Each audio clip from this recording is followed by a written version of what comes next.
श्री गंगाकृता शिवकृपार्थ प्रार्थना। नमो नमस्ते गिरिजा सहाय, नमो नमस्ते पुनरिन्दुमौले, नमो नमस्ते स्तु पुनर्नमस्ते, नमो नमस्ते करुणासमुद्र। श्रीमन्महारुद्र नमो नमस्ते, श्रीवीररुद्राय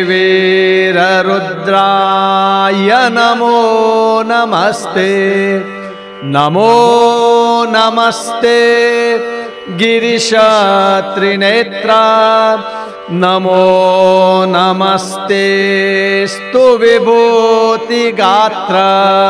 श्रीनीलकण्ठाय नमो नमस्ते, बालप्रदेशानललोचनाय नमो नमस्ते स्तु कपर्दिने, नमो नमो नमस्ते स्तु सदाशिव प्रभो।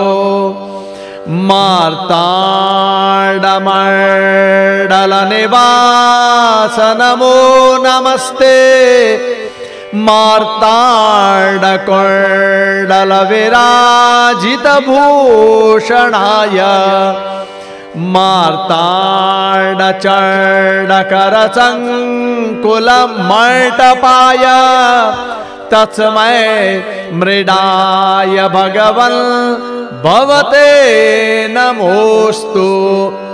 यद्वीक्षण प्रसरमात्र विदूतपापाः सम्प्राप्नुवन्ति परमं पदमिन्दुमौले, तैरेव मां मुहुरपि प्रणतां प्रपश्य पश्याद्य वह्निनिकरा शीततप्तदेहां।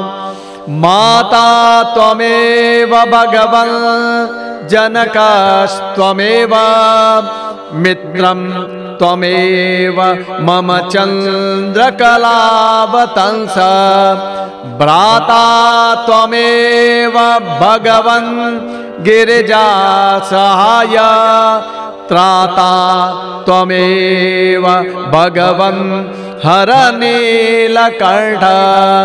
त्वं कालकूटविषदारणधीरचित्तः, त्वं मारसंहरणकारणभूत एव। ब्रह्माण्डमण्डलसुखण्डनहेतुभूतः, त्वामेव तावदधुना शरणं प्रपन्ना। त्वं नाम कीर्तनसुधारसपानपीनो, दीनोऽपि दैन्यमपाय दिवं प्रयाति। पश्चादुपैति परमं पदमीश तेन, तद्भाग्ययोग्यकरुणां कुरु मामपीश।